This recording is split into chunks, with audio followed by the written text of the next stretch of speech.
whakarongo ki te tangi a te korimako. Kōrero flowing out the hook of force. Kaupapa relevant, kaupapa out of bounds, kaupapa exigent, kaupapa paramount. Nā ko nā whakapiri mai ki te kaupapa tino whakahira hira whakarongo pi kari kari mai. Hare hare mai, o Taringa hare hare mai. We gotta gather up close everybody. Gather up close everybody.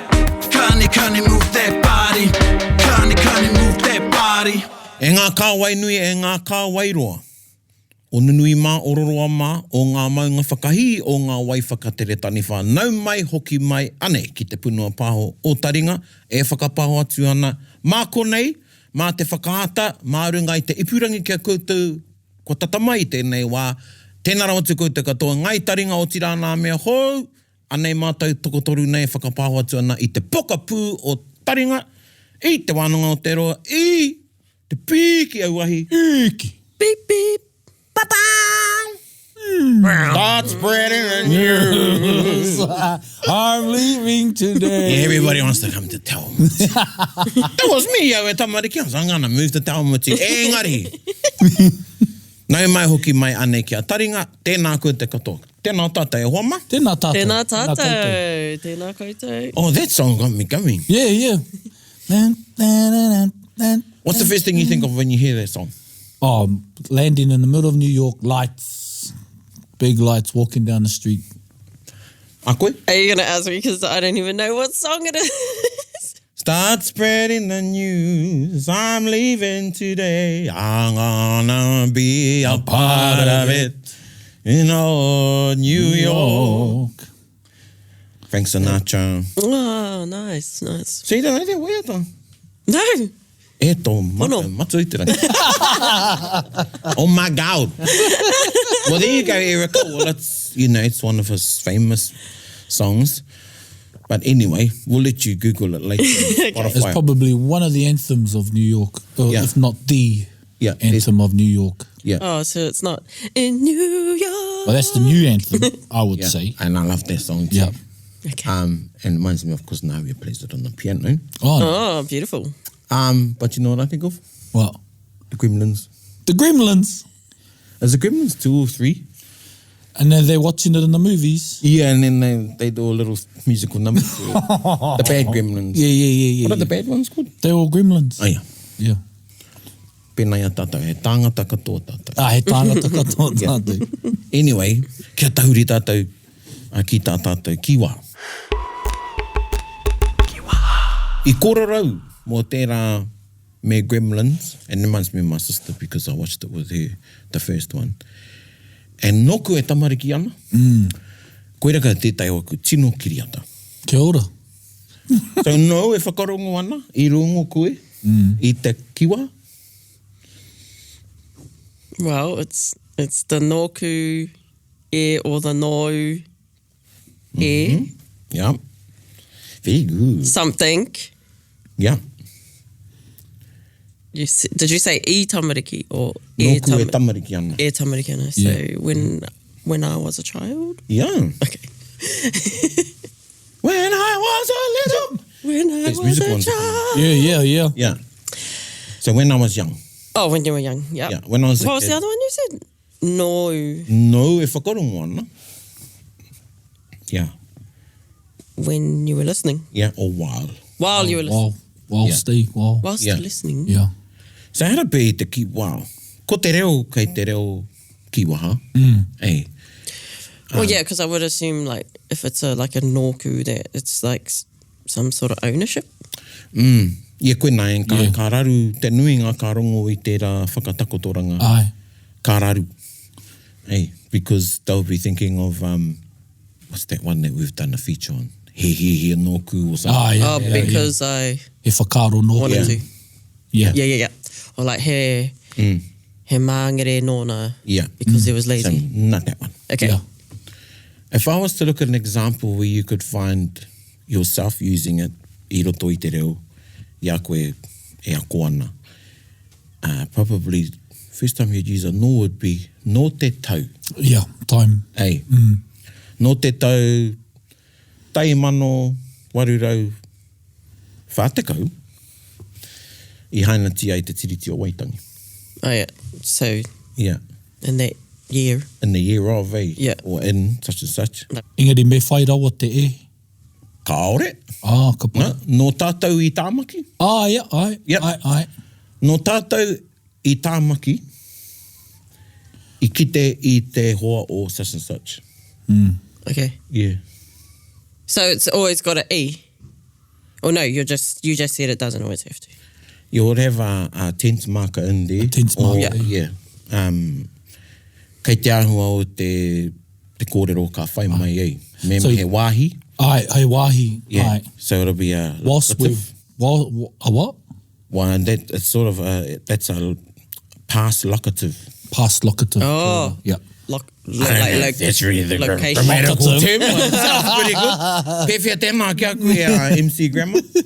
So no tātou I tāmaki. Ai, whilst we were in Auckland, Yeah. whilst we were in Tamaki, we Yeah. saw our friend. Yeah. And so what would the difference between if you said no rātou, no. So air would indicate a mahi or an activity you were doing Yeah. at the time. Yeah.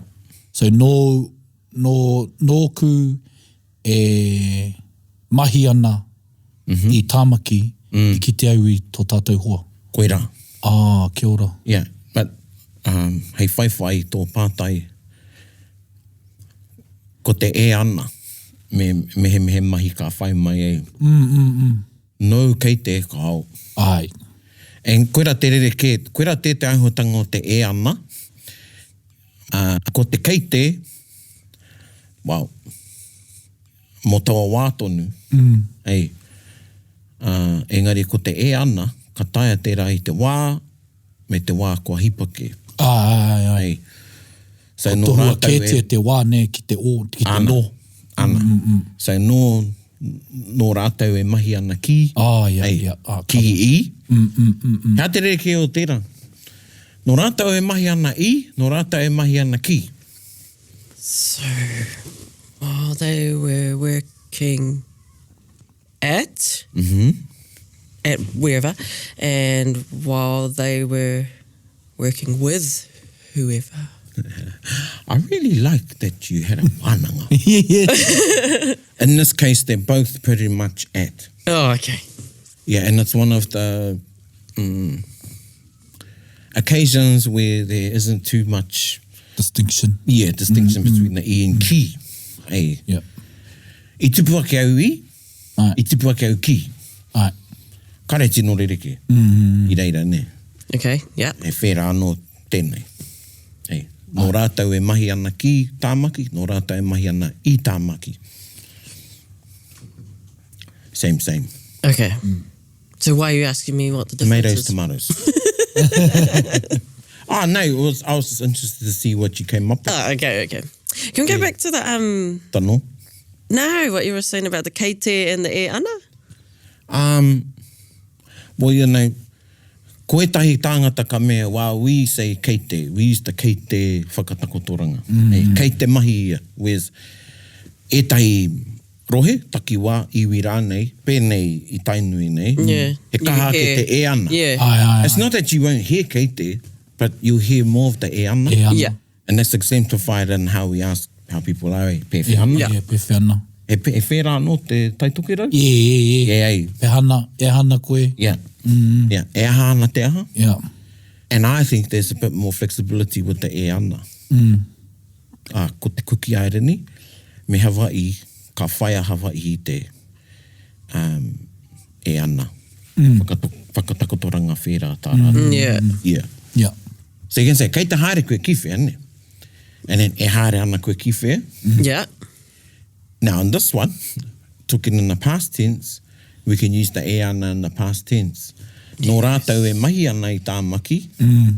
Right. Talking about a continued action. Right. Continuation. Like, so while they were working Yeah. in Taringa, Yeah. but you couldn't say, No Like- rātou kei te mahi. yeah, no, Yeah. that just doesn't Yeah. work.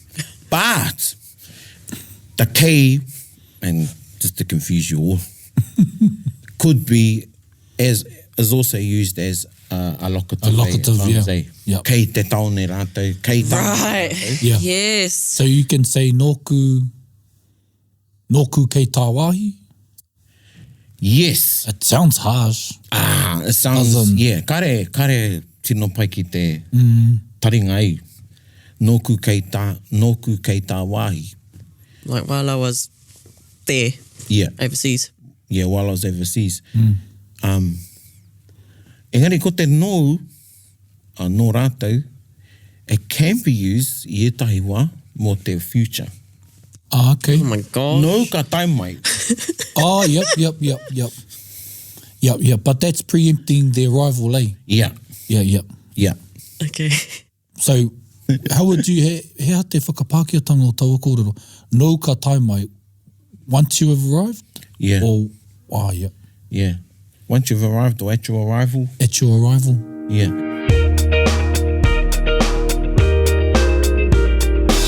So, hea te rereketanga o te iau i te nōku? Ki au he orite. He orite? Yeah. Yeah. Koina taku horoko kū ki te whakamahi i te nōku, me nā rānei he rereketanga. Yeah, I've always been hesitant in using nōku. Yeah. No, yeah. Yeah. And then, you know, kei a koe te tikanga, nōku e tamariki ana, nōku e ohi ana, Yeah. hey, nōku e tai ana, Nōku e tai ana. nōku e ko ngahu ana, you're a bit younger then, or ko hunga ana. Oh, ko hunga. Yeah. Yeah. I've never heard someone use just the ohi on the tai ohi. Te ohi? Yeah. Yes. Yeah, well, he pēnā no. Ka pēnā koe te? Aua, ora kau mōhio, engari e maharanu ki tētahi rā i ki mai koe ki au. Hanga ohi ana koe i te rānei. And I was like, hea tēnā? Tō hanga, tai ohi ana. Yeah, I was like, Yeah. Well, that's how I heard it first. Yeah. Ko te ohi. Nō Yeah. muri mai ka ako au i te kupu tai ohi. yeah. You know, tai ohi was no, trendy. Moody, did you just do that again? I don't know. Every no you're going to be like, what is that? What Yeah. was This that? is turned into a Yeah, no, kupu no, episode. muri mai. No muri mai. Yeah. Yeah. But yeah, no muri mai ka ako au i te tai ohi. Yeah. Then you got tai ohi, and then we can have tai pakeke. Yeah. Tai tama. Oh, yeah. Tai tama, yeah. Yeah. But I think it's a bit of a West thing. Yeah. Or, yeah, because kare tino kaha, yeah, rongo e tahi atu, i waho atu o tai, me te hu auru, e whakamahi ana i te ohi. Ohi. Yeah. So there's a whole lot of ways you can say, talk about when you were young, eh? Yeah. Wow. And I think, That's a whole wānanga in itself. and that's for us This to be age. creative about that. Yeah. You know, have a go at it. Well, you know. Yeah. And pēnā no, e tai atu o nā hōtaka kua ki rā mātai ki a koutou e, ki te whakatakoto rerenga hou, kupu hou rānei, ka are he mate o te whakapiri i e te atu kupu, hei tīwhiri ki te kai whakarongo ne. Yeah. Yeah. Yeah, you always do that Yeah. for me. I do. But at the same time, no karepirangi ki audience, but he was speaking to because some koe makarauna.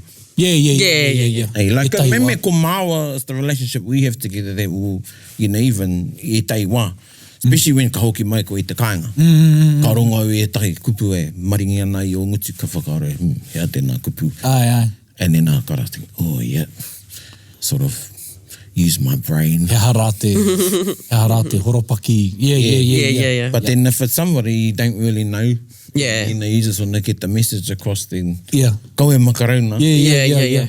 Hey, they don't want to be having a wānanga, they just want to know what you're bloody saying. Yeah. Nō koe kōwhai ana te hamuti. Yeah. No What? taku, no No. taku hamuti e kōwhai ana. No taku hamuti e kōwhai ana. Yeah. Sure. Yeah, o no te hamuti e kōwhai ana. No te hamuti e o kōwhai. no taku hamuti e kōwhai ana. Aye. Yeah. Yeah. There you go. There you go. Half the thing gone. Engari, i tīmata rātata ki te nōku e tamariki ana, eh? Aye. So koera te tīmatanga. Yeah. And then, wow, i roto i te wānanga, we went off, meandered. And, Well, he's getting 2 for 1 today, wa. koira. 2 for 1. Koira. But that's right. when you write one of these down, or ko te tuhi anake engari, you learn one, then you sort of look at ways you're able to manipulate it. Yeah. Hey. But you need to discern, and e pai ana tēnā engari. Kia kaha tō kōrero ki tētai mohio ake i a koe. Ai. Me ka tūpuna atu koe ki e tai ahuatanga ka whakaaro nei koe. E tika rānei tēnei? Ai. Rānei. Yeah. Hey. Because mā tētai koe e whakatika e āwhina. Yeah. Because you don't want to be parore noiho i roto i te koraha. Ai. Yeah. Koraha... Yeah, what's koraha? No, koraha our taharoa. Tāroa. Wait, what's koraha though? The never-nevers. The never-nevers. Right, Or, okay. Yeah. Yeah. Hea te koraha? Te... O te wai haere ai a mohi. Yeah. The desert. Yeah. Well, tētahi kupu mo te desert ko te koraha. Engari, kōrero ana mo te ngaro manga o tētahi tangata. Right. Kimi ana. Yeah. Yep. Abyss. Pai tēnā, the abyss. The abyss. Me whai he para. Yeah. E nētahi, ka ngaro i te koraha i a rātou e inu ana. So they're in the abyss when they're on the piss.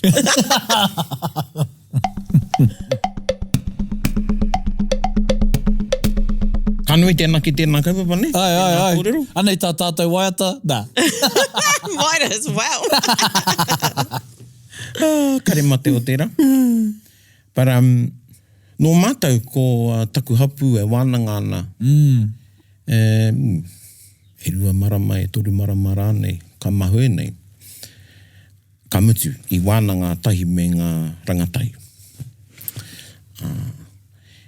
Nā taku huanga i whakarite, meki, nā te komiti. And there was a whole lot of things that we wanted to have a wānanga about. And I sort of made a list out, and then I said, this is probably the best way possible. One of the good ways to do it would be come and see me, interview me, and then get someone to transcribe, and then send the list to the kaumātua, and then they can go through. Otherwise, I don't want to be sitting in i te whare, wasting time. Yeah. You know? Or, have an hour cup of tea and then gets to lunch and te me. And had a bit of a think, and then as he was considering what I said, ka rongo tana tamaiti and said to his father, Dad, he pai ake kia tainga rangatai ki te tao anku praone, whakarongo ai. And so we took that and ran with it, and then ended up bringing in uncle and aunties. And we noho mātai roto i te whare. And it was cool. It was really cool. Hea ki te wānanga? Tikanga. Kia ora. O te marae. And we started from the gate. Yep. And I had 3. I says, we're going to do pōwhiri, te tuatahi. Yep. Pōwhiri, noiho nei. Excuse the term. Pōwhiri noa nei. And then pōwhiri, mihi uunga. Yep. And then also pokai. Because pokai has its own sort of... And the thing, yeah. E tai atu Right. tikanga. Yeah. Ka tāpiri mai, ki ngā tikanga kua tokake. Hey. Yep. And he moho. Ai. And I wasn't surprised how taku i rongo ai. I mauru taku ngākau. I taku mōhio. E mōhio ana ngā rangatai. Yeah. Ko ngā rangatai e nei, these are the Parkids. Parkids, yeah. Yeah. And, we're Parkids. Ko te rereke, ia matau e tupu ana. No koe tamariki ana ko hau nahe te me kōrero Māori. And that was until I was sort of early teens. Yeah. There was a point there where I thought I was speaking Māori. Yeah. I don't know if I've told this story. I te koraha ke koe. Yeah, I te koraha ke, and I take my cousins with me. I honestly Te thought I could speak kāpō e arahi Māori. ana I te kāpō ano. Yeah, I'm speaking Māori. Yeah. I speak a version of. Yeah. But ka reo I kohanga reo tia, ka reo I kura kaupapa tia. Hey, ahua moheo ki te reo. Engari anō e nei tamariki he mea tupu i roto. Ai, tupu, ai. Yeah, whare kura. First thing he, pōwhiri, hea te mai. Whakautu, tuatai. Uncle, ka mahi te kara. Ana one say, ka mai i te haki. We say kara. Oh, wow. Started there. Yeah. Che. And I thought, too much. And it wasn't until then that my okupakeke, they started like really sort of getting down into the nitty-gritty and thinking, So, i reira, ka puta e tahi whakaaro ki tēnei tikanga tātou ki te kara. Ki te kara. Cool. And, yeah. So, koera te tikanga 101 i te rānei. And naha koara, he ahuatanga Pākehā, he manene, kua tangata whenua te kara. Ai.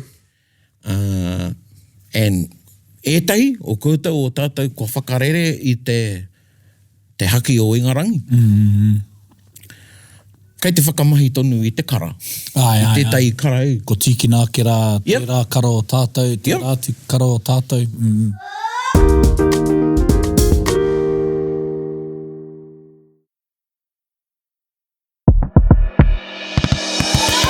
Me whakarongo pi kari kari. I'd just love to hear whatever thoughts and whatever knowledge you had around our kara and haki, our Māori flags. Like there's, I know there's like Te Kōtirakirangi's one, there's the Manawa one that the Kingitanga or the Tainui marae fly. There's a Tino Rangatira one that, you know, is quite common now. He ngā mea e rua, ngā mea motuhake o Tainui, te pake o Matariki me te... Me manawa. Mea manawa. Koia tēnā me te manu. Ia, ko te mea, koera te tohu ate o te kingi. Ko manawa, koera te mea kaurangi. Ko te mea o mua, ko te mea o te ariki nui. Ia, ko te kāhū te. Oh, Te yeah, kāhū yes, tērā, that one. koina te mea whakarotia nei, eh? I'm reminded of the kara. That means I have to be reminded of the kara. Ia. And we were back in Ngātiwai just last week, Ngaiatonga, and I seen, there's a kara. And a kara e tūkai aia. He whakatauki mō tūkai aia te tupua o Ngātiwai. And, E manu tērā. E manu tērā, he kai aia. Ngā tāwhaki. Ai. Ka tangi atu kaia ki te moana, ko Ngātiwai ki te moana. Ka tangi atu kaia ki uta ki te whenua, ko Ngātiwai ki te whenua. Koina te kōrero. Yeah. But yeah, it was only one of our aunties that would do the kara by herself. And I'm not too sure whether it's because she was the only one that knew what to do or that she didn't want to bother anyone else. But there's always an element, kia nei ko te kara he tapu, ko whakatapua. And then the way that you treat it is with that same tirohanga. That reverence. That reverence, yeah. So the way that you handle it. And e maha ranau ko te ki aku tupuna, ko te kara tuatahi, ko te kahu kiwi. Yeah, ko te kara tuatahi, ko te kahu kiwi. And so the way I see it is the same way you treat a kahu kiwi, it's the same way you treat a kara or a haki. And with reverence, the way you hold it, fold it, where you put it, who handles it sometimes. All those things, he tapu. And me kaua te kara e pā ki te whenua. And we talked about half-mast, full-mast, to indicate he mate ki taua marae. Yeah, and sometimes, especially up in the north, you see a half-mast while you're driving past, you can't drive past. Yeah. He tikanga Māori tērā. He tikanga Māori tērā. Yeah. So me tū ki te marae, me tari ngā roimata. Pa koina tāku mohi nei ki te kara. I feel like what made me start noticing kara like that it was a thing in Te Ao Māori was when I was going around to tainui events in kaupapa to photograph and like on my schedule it'll be like 8 a.m. flag goes up and karakia. And like I'm like, oh, do I have to be there for that? Oh, okay. like, oh, okay, it must be something important why they want me there to get some photos. So, yeah, that's what I know about it. Yeah. Well, no koe, tamariki ana, he mea noa nei. Ai. Me Māori ne, Māori no te mahi, mea na, No muri he mai ka rere ngā pātai, i au ka haere ki e tahi atu wāhi, ka kite atu he mea noho te hiki i te kara, kāre he karanga, kāre he mahi Māori. And that's all right. Yep. Kāre te whakahe, but you'll find and kei pēnei mai koutou, ka tōna marae o tainui e whai ana i ngā tikanga te kīngitanga. Ai. Ne. And ko ngā tikanga te kīngitanga ki tainui. Yeah. Te mehe e tikanga anō i tainui nei, kāre a tainui e pēhi i ana tikanga ki runga. Ki ngā iwi e manaki ana i te kaupapa. Engari, me paukai, wau, he rereke tērā. I te me ko te tikanga, nā tikanga o te paukai, he mea whakatako tōna ngā mātua tūpuna, ana i roto i ngā tau, i tāpiri mai e tikanga, i tāpiri mai e tikanga, and the kara is one. Yeah. So, we have the king has his ensign. And probably the first thing is you'll hear the word here, kara. And it's not that we don't use haki, but you'll hear kara more. And haki, if you don't know, comes from Jack. Jack, I'll say that. And who's the Jack? That Union Jack. The house that Jack built. The house that Jack built. Koira, ko te Union Jack. So, me ko te Union Jack e pai ana te haki. Me hara i te Union Jack ko te kara. Kia ora. And from my little research that I've done a long time ago, a while ago, it was a word that was used. And it's something that in the military and mainly the military, they'll talk about the colours. Ai. That is the colour. The colours, yeah. Yeah. Or ensign. So koera te tikanga te kara, so it's a loan word. Oh, ensign te kupu. Yeah. Yeah. Ensign here. E tai marae, they're very strict about when their kara goes up. Yep. Always 7 o'clock. I te ata. And tāku i rongo ai, that tikanga actually comes from Tūranga Waiwai and Te Pue's time. And the kara was signal to start the day. Right. And everybody at the pā, probably before Tūranga Waiwai was built, it was being built, whiti karaka, ko timata te mahi. Wiri te karakia. Ai. Hey. Parakuhi, mahi. Yeah. Ka oho, ka karakia, ka kai, ka karakia, ka kai, ka moe. Yeah. Ka kai, ka mahi, and then the last one is ka karakia, ka kai, ka moe. And then, koera te kōrero. Yeah. But not every marae I tainui follows the 7 a.m. rule. But, me ko te paukai, whiti karaka. Yeah. Always 7 o'clock. And 2 flags go up. Te kara o te paukai. So the paukai has its own Yeah. kara, flag, and te tohu, te amanawa, the king's flag. Right. Okay. Yeah. Okay, I thought the 2 flags might have been one, because I just thought the manawa one went up like regardless of whatever the kaupapa was. Manawa always goes up. Yeah. Like whenever there's a kaupapa at the marae. Pōwhiri, manawa. And then- Manawa. Yeah. Yeah. I thought maybe the other flags, I have seen 2 flying at occasions, which must have been paukai. I thought that may have symbolised that the king was there. While symbolises its paukai. Yeah. We had a wānanga at the pā one time, another wānanga, and we had a quiz, and I was like, what's the first thing you do when you get to the pā? And you put the kara up. And that was the wrong answer. And I made the quiz, I was like, no, you turn the water on. A trick question. It was like, hey, okay, you need to go, man. Yeah. You turn the water on, and then you put the kara out. Yeah, yeah. Anyway, so, but mo te paukai, he māro ake ngā tikanga, Yep. te paukai, and 7 o'clock, up goes the kara, both kara, and ka mutu ana te kaupapa, ka heke ngā kara. And there's a karanga that accompany them. Yep. And the words befitting both kara. And every occasion, pakurere ke ngā kupu. Ai. And he whera anō, ka heke ana ngā kara. He kara ngā anō, he karaki anō. Yeah. And nōku e nei whakaro. I believe that's a remnant from the time of Pai Māori there and the new. And the new, eh? Right. Yeah. This is a new one for you. Is it new tirini? No. Yeah. Ko e kata. Nau, ko te new he pou. Oh, right.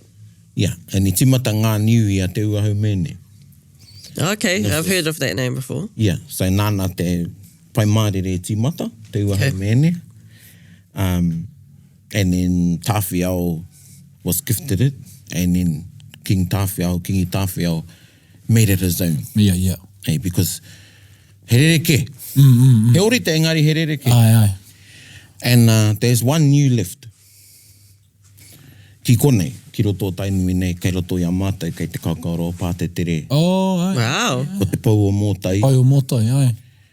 But tōna ingoa, kau mātua ko te pau raukaua, but te kaitiaki o te paura, ko tāna ingoa ko te korua ko paura mōtai, ana, kataka te wā, ka kia te paura ko te pau o mōtai. Ai.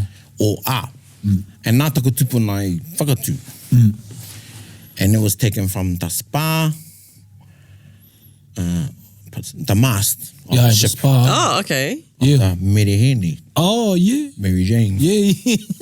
Would you love it for? No tauranga te Ai. And Ngāti Rangi Nui, they actually have a connection to it as well. Yeah. A big connection. So, kei te kakaoroa te, and I put a post up a couple of weeks ago because I ended up there. Yeah. But he new tera. How te tikanga o te new? How rānei te hanga e rereke ai i te paukara? Well, the ones that knew Kongaro. Sorry, they could You had to. I know, didn't you you? gotta get, I know. Nā paki pāpā kai te puta mai. He meta whito te niu. Ai. He rite ki te taumata atua i tōna wā. Oh. Yeah. And there's ara e tai karakia ka koro mo te taitapo niu ere. Yeah. So, niu were, for want of a better word, used by tohunga to divine, and also hei kauaka ki ki ngā atua. Yeah, wow. Yeah. So koera te niu. And there's lots of kōrero, e tai o nā kōrero, not lots, but te o ngā tino kōrero e kōro ana mā te netiwhi kia te heu e te tīmatanga o te kingitanga. And he says, tukua te take o tō niu. Ah, yeah. Ki roto ki nā wai o rangi ātea. Hey. And then from there, te heu erected his bow. And if you go back to our kōrero with Rāhui, kingitanga, I think Rāhui touches on the hui e pūkawa. Ai. Ana he niu tera. Yeah. So koera te niu. Kia ora. And then te niu e kōrero te ane au i taim mai te matua tangata. Ai. So the kōti came and te wepu flew on our boat. Oh, cool. And some of our people actually followed te kōti mō te taiwa. I huri here. I don't think ringatu was even a word then. Yeah. I noho hei pononga. Yeah. Māna, mā te kōti. So koera te niu. And I believe some of the ceremony that we have today, roto tainui, is a reflection of, or a remnant of, ngā tikanga ki te niu. Yeah. The observation of when the kara goes up, the karakia o the kara, nā kupu e korona, pikiti atu e rangi ki tō taumata, and the highest point being a connection to te atua, ngā atua rānei. Yeah. So e rāhuatanga katoa? Yes. So those are sort of the things that, why everyone will go to the kara. Yeah. It's almost like a tuahu. Ai. Yeah. Well, konei, Well, I mean, talking about this new, that's what I'm thinking picturing in my head as a tuahu. Yeah. And it's timely seeing Rangi and his sidekick te aurere With their putting up hunting. he momo pau. Yeah. Tangaroa facing one way, tāne facing another way. Ka mahi e ia ana karakia i mui tana putangatu ki te whakangau puaka aha atu. Yeah. Well, māra koe,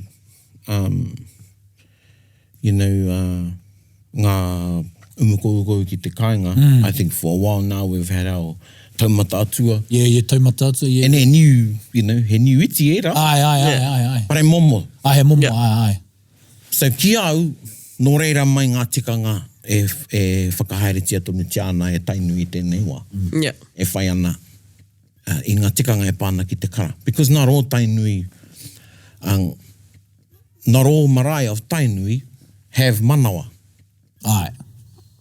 Yeah. Okay. Yeah.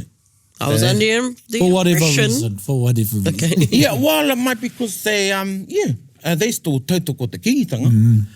But you're only given manawa if you have pokai. Ai. Or, and this will be a big memory for a lot of you, if you're registered, Ai. hei marae raupatu, pera taku mōhio. Yeah. Or you ask, you put a request in to fly manawa, and then ka tai ki te kingi, and mana e whakahe rānei. So not every marae and tainui has manawa. Oh, cool. And that's okay. Yeah. That doesn't mean that marae doesn't support the kingitanga Yeah. or the cause. Yeah. So, but that, e kora nau ki e tau ngā tainui e whakarongo ana ki au, ki a Taringa, because I've seen kua tai ki e tai marae, and they're like, where's manawa? Yeah. Yeah. They haven't got manawa flying. And they go, that's all it means. That's all it means. Yeah, okay, it's no hidden Yeah. messages. Yeah. Yeah. No reira, he kara mō te paki o Matariki? Ai. Well, isn't the tohu on Manawa part of the Waira Te Paki o Matariki tohu? Yeah, manawa's taken from manawa Ai. in Te Paki o Matariki. In Te Paki o Matariki, ai. Yeah, which is the te tohu, ensign, coat of arms. Coat of arms. O te kingitanga. Ai. And I takoto te tono, because the only other time I've seen Te Paki o Matariki and hara tēnei te koro whakahi flying was when I was, it would have been 9 or 10, and it was the 100th commemoration of Hoturoa. Oh. And Te Paki o Matariki flew. And I put a tono in and got the koro ai, kāria mai, so we had the 135th last year in December. And we sort of worked out with the King's Office how the flag was going to come on and when it would go up. Ai. And it was after we did the hakapōwhiri. And then I saw who had it, Ngira and Heriwini, and they walked across with this old bag. It's like one of those old suitcases. Ai. And, from the ages of antiquity. And then when it opened, I saw the colour. Now, Te Paki o Matariki is white. And then it's got uenuku on there, so you've got the colours of the rainbow. When I saw the bag open, it was blue. Oh. And I knew, ko uenuku tērā. And uenuku is huge. It's about 3 meters by 2. Wow. And that kara only flies on the rā whakawahinga, ko te rā koroneihanga, Yeah. o te kingi. Yeah.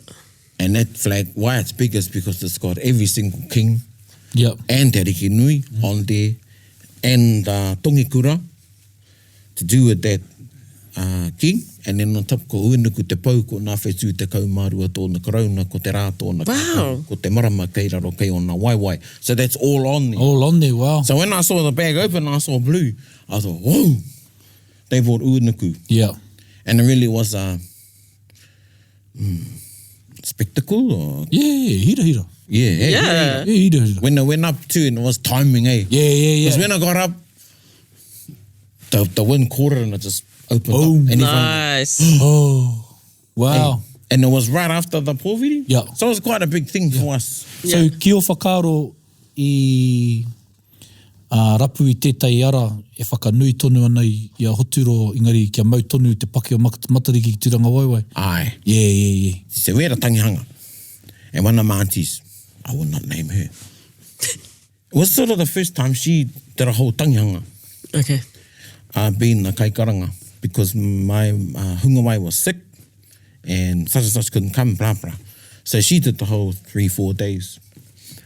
And she had actually never done the kara. Okay. In the morning or the afternoon. And the first day, someone else did the karanga. Second day, she was doing it in the morning. So we had a thing inside with the whānau come out, do the kara. And my nephew's putting it up. And she's standing there and she's going, I don't know the kupu. What's the kupu? I can't do it. And then my nephew goes, oh, auntie, you just go, piki atu e rangi. And I went, hoi, but then I smiled. Yeah. He knows. That showed how much he moyo. and how much he's put the kara up. Yeah. Oh, auntie, just go, piki atu e rangi ki tō tangata. Oh, that's so cool. I thought it was cool. Cool. Yeah. Oh, man. So anyway, going back to that discussion we had on the whare Yep. about the kara, and now karae. So we, as I said, we did pōwhiri, and then we did uhunga, and then paukai. Yeah, we did in that order. When we got to uhunga, ka me te tai. Oh, uncle, ki te haurua o te pau. Oh, yeah. It was one of my cousins' 21st. Yeah. And I got to sort of the top of the drive and Kami was driving me, and I could see the kara. The kara was Bob Marley. He's been up. Yeah. Che. And you know, I love Uncle Bob, but I was like, sorry, Uncle, you're coming down. But nā tikanga, you know, and I just want to touch on, the marae is not a venue. Kia ora. Where you, Right. hey, where you know, when you book somewhere, they say, right, you're allowed from this time to that time. Yeah. And you Yeah. can pretty much do what you like, just leave the place clean and pay your bill. Yeah. The marae is not a venue. And unfortunately, a lot of our whānau that have been away for a while, they think when they come back that it's a That venue. it's easy as booking it. Yeah. And they've hired it, I can do what I You like. do what they want. Yeah. No. Say, kei te marae o na tikanga. But ask, you might be able to put Bob Marley up. But mo te taha ki te half mast me te full, yeah, I would say that I don't even think that the marae would agree to another kara going up. Other than, but that's for the marae to consider. Yeah. Kamatu he tika tau, and I say this in humour, but I'm serious when I go, this isn't a hotel, Yeah. you know? Yeah. Even hotels still have rules. Yeah. You can get kicked out, but and then that's how I think people turn up, and we want them to have a relationship with the marae, but the compromise, or actually the sharing is, ko te tikanga o te marae, ko te kaua o te marae, and how you are expected to carry yourself on the marae. Yeah. A koina. Yeah.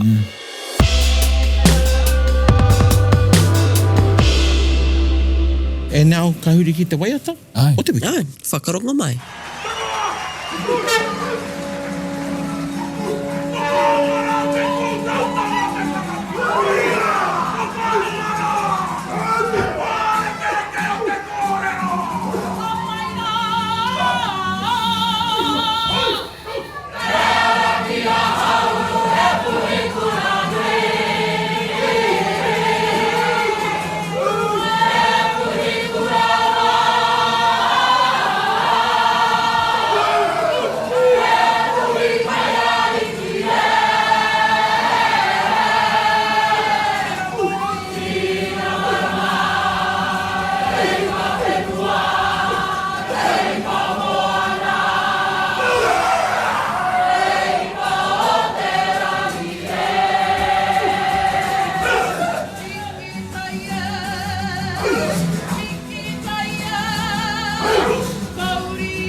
E hoa mā, take homes.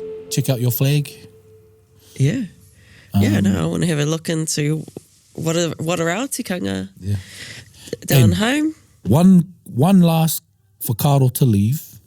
Mena he tapu te kara, me mau te kara anō nei he cape. Should we be wearing our flags like that? We didn't even get into that. I mean, you know, But, yeah. Yeah. there's other angles. There's we could more approach questions this. there. I know one well-known taupōuri, ngai takoto kaumātua, who gave another kaumātua dressing down about wearing the kara as a cape.